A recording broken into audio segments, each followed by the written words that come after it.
Nous, c'est Toto, Ismé et Nala. Voyageurs depuis 3 ans, avec Pac-Man et maintenant Pépitoy, nous sillonnons les routes du monde pour découvrir ce qui nous entoure. Bon, après une partie boueuse un peu hier, où c'était un peu galère, alors, il n'y avait pas forcément grand chose à voir. Bon, on dit ça parce qu'on a fait aussi peut-être l'Aptari il y a 2 jours. On s'est retrouvé, donc tu vois, hier, posé juste en haut. Donc là-haut, c'était vraiment la piste, hein, tu vois, on a pu descendre. Et du coup, on s'est posé là-haut auprès du préau pour être à l'abri de la flotte. Et à côté, tu as une chapelle, comme beaucoup ici. Et c'est vraiment, vraiment mignon. Une chapelle ouverte à tout le monde. Alors ici, il faut savoir que c'est principalement orthodoxe. La Géorgie, tu as beaucoup de... Ah non, celui-là, tu as beaucoup de cadres représentant le Seigneur, quoi. Donc du coup, maintenant on va prendre la direction d'Omalo. Alors avec ces fameuses routes de la mort, hein, que tu peux voir sur les routes de l'impossible par exemple, entre autres. Parce qu'en fait la pluie arrive et il y a surtout les pots de chauffage qui sont sortis. Bon, je pense que c'est la période aussi. Mais voilà, on aimerait les faire avant que ça soit plus trop possible. Déjà sous la pluie c'est un peu compliqué. Donc on s'en dirige tranquillement au Malo pour les pistes, donc toujours du roadbook de Untravela. Ensuite on finira par les steppes car là-bas, bon, s'il pleut ça sera toujours beau, mais toujours moins embêtant de faire les montagnes en hauteur, en altitude où on risque très vite d'être bloqué par le mauvais temps, la neige à la limite. Donc là pour y arriver on a 6 heures de route, tu vois, à peu près. Donc on va rouler un petit peu, puis ça tombe bien parce que les batteries ces derniers temps elles sont pas très pleines avec le temps que tu as là. Pour nous tous, c'est direction Omalo sous un ciel bien gris. Et pour ça, on a 6 heures de route pour 300 km. Au fil des kilomètres, on commence à se poser des questions. Est-ce que c'est vraiment raisonnable de faire autant de kilomètres au vu des prévisions météo qui sont vraiment pas très belles? On se dit que la nuit portera conseil.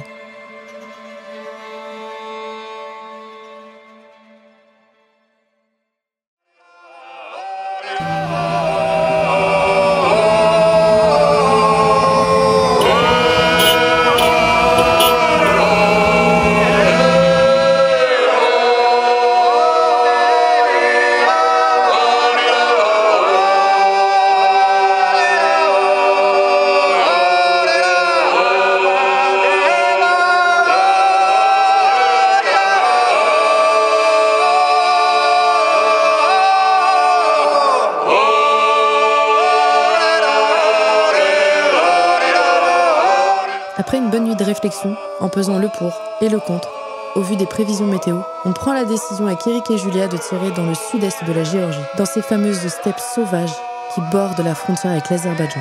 Tandis que Steph et Nico vont quant à eux à Tbilissi pour des questions de mécanique. Ce n'est que partie remise. Omalo et le fameux virage du col d'Abano attendront un peu. On préfère profiter des vues lors du beau temps. Les kilomètres sur les routes nous rappellent qu'ici le temps, lorsqu'il décide de se gâter, ne fait pas de cadeaux. Les routes fragiles ne sont qu'une poussière. Oh là là, on fait du vite. C'est cool. Bon, mais là, du coup, on est sur la route du vin. Ouais. Et il y a plein. Là, tu vas voir, ouais, les De Doda. J'ai du Doda. Non, plein de récoltes. Là, tous les camions sont ras à la gueule de raisins. Vieux camion, je vais te dire. Pauvre Pépi. En descendant la région de Katcheti, nous passons en plein cœur des vignes géorgiennes et au moment de ces vendanges. C'est le moment de voir les balais incessants des vieux camions soviétiques chargés comme des mules. De voir de tels camions encore roulants nous émerveille et nous fait prendre conscience qu'on est vraiment loin. On a l'impression qu'ici, ce sont leurs camions de tous les jours. Tu peux les apercevoir partout, en centre-ville et encore plus dans les campagnes. En bord de route, on voit aussi les transactions se faire entre récoltants et acheteurs. Et tous les villages sont en osmose à cette période.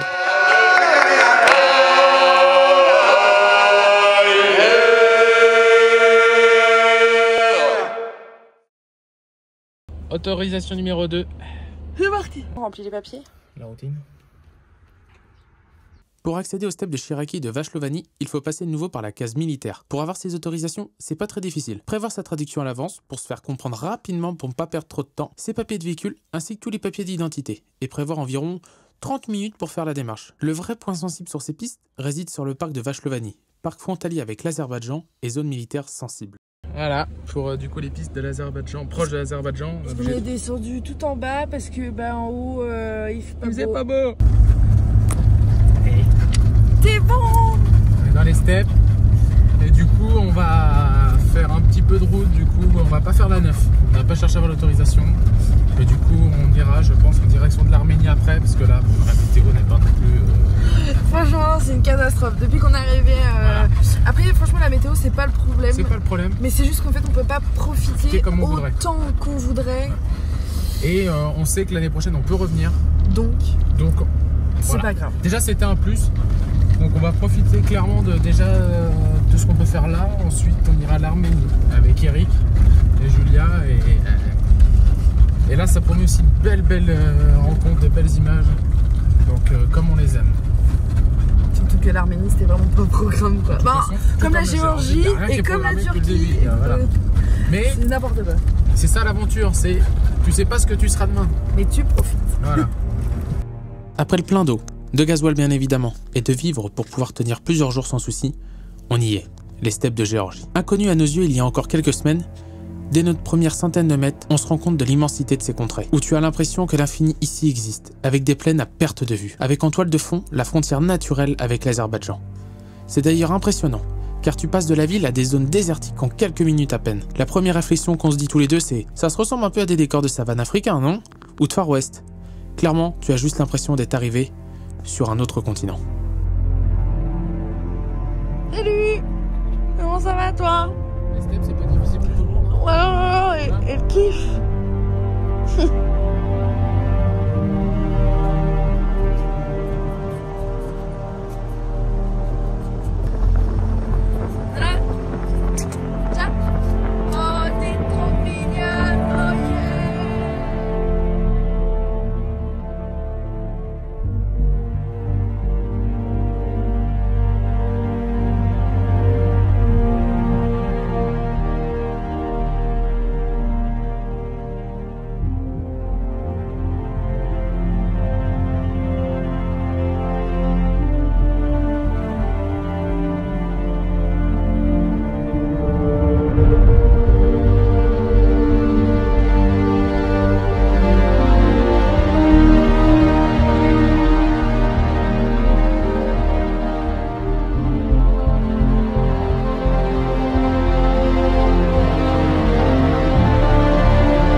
Je te filme toi.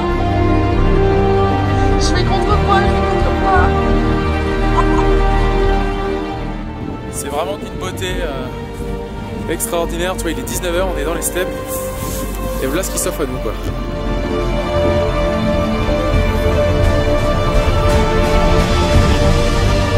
T'as juste l'impression d'être sur une autre planète.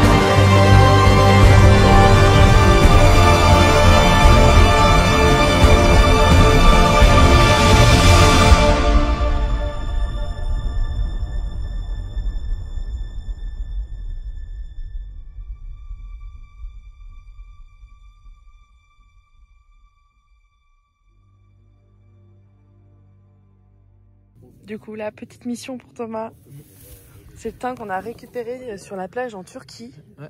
On l'a laissé sécher 2 ou 3 semaines. Ouais, il en faut commencer à en foutre partout, il était sec. Alors, je sais pas ce que je fais, je fais de la connerie. Hein.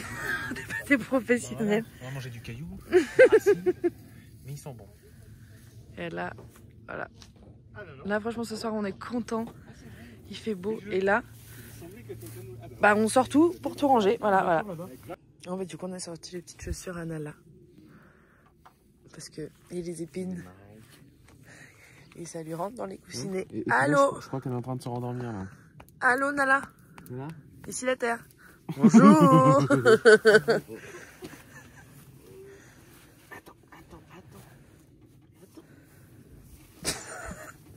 Oh non, pourquoi vous me faites ça? Oh mon fils.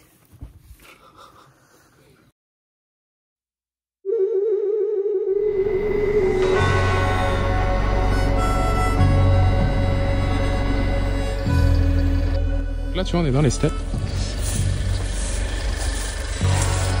Ah, il y a du gisement.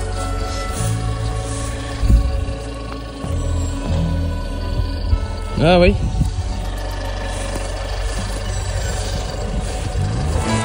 On se croit au Far West là.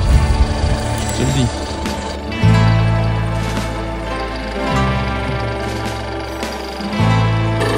Et tu vois c'est assez récent parce que le moteur a été produit en 2022. Donc c'est encore bien en fonctionnement.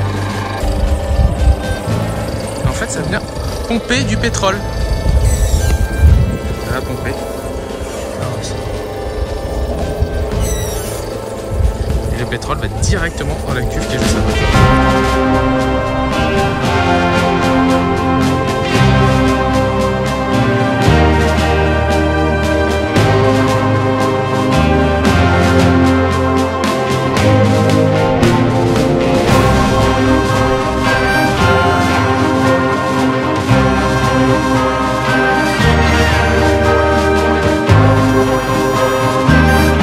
N'hésite pas à nous soutenir en t'abonnant et en aimant les vidéos, ça peut que nous aider.